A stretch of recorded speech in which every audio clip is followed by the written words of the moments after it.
Hello guys, welcome to my YouTube channel. আশা করছি তোমরা সবাই ভালো থাকবো। আমারও সবাই ভালো আছি। এখন আমাদের একটা পাশের গ্রামে পুজো হচ্ছিল, আমরা সেখানে গিয়েছিলাম। আর দেখো অনেক কিছু পুজোর বাজারে উঠেছিল। আর তার ভিতরে আমরা তো সম্পূর্ণ ফুল করতে পারিনি, কিন্তু হাফগুলো ভিডিও করতে পারিছি। সেইগুলো তোমাকে ধারে আমরা নিয়ে চলে আসছি।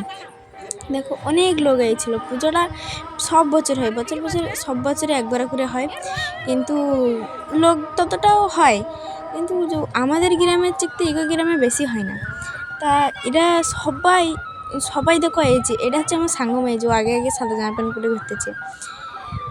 অনেক লোক এসেছে, আমরা অনেক বাজারও বয়েছে, জায়গায় নি তো, তাই অল্প স্বল্প বাজার বয়েছে। আর ভালোই পুজো হয়, অনেক সুন্দরই পুজো হয়। আর এই পুজো দেখার জন্য অনেক জায়গাতে লোকজনও আসে। আর আমরা তো আশা করছি তোমরা মানে এই জায়গায় আসবে, একটু ঘুরতে দেখে যাও পুজোটা কেরম। আগামী 3 তারিখ মার্চ মাসে বাসন্তী মেলাও হচ্ছে, বাসন্তী মেলাও হবে।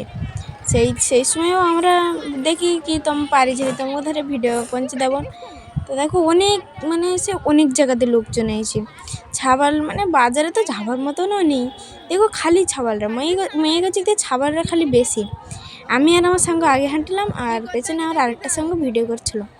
দেখো অনেক দোকান বয়েছে, কিন্তু জায়গা সব তো, তাই দোকানঘাট ততটা বসিনি, অল্প স্বল্প বয়েছে, কিন্তু বাজারে খালি লোক দেখো। কেউ একটু ঠাকুরের নাম শুনতে না, সব বলো বাজার দিয়ে ঘুরোঘুরি করতেছে।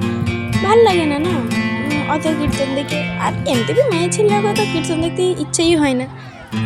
আর ছাবালটা তো খালি মেয়েকে দিকে ঘোরাঘুরি করবে, সেই আর সাঙ্গমের ঠাম্মা এই দেখো সব ঘোরাঘুরি করছে। আর আমার তো বসি নেই পুজো গেলে কোন দিন।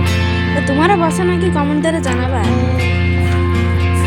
অনেক তো ওই জায়গায় হচ্ছে কীর্তন হচ্ছে, আর চাওয়ালে আসতেও পারে। এই জায়গায় জায়গা সঠিক তো, সেগুলো খাওয়া গ্রামের পুজো আর কীর্তন আছে। এই গ্রামে অনেক সঙ্গম আছে, খাবার আয়োজন কিছু জায়গা আছে, তোকে দেখা যায়। তোমরা কি আসলে ওই যেই খেতে দেবে, আর কোন জায়গায় দেবে তাই।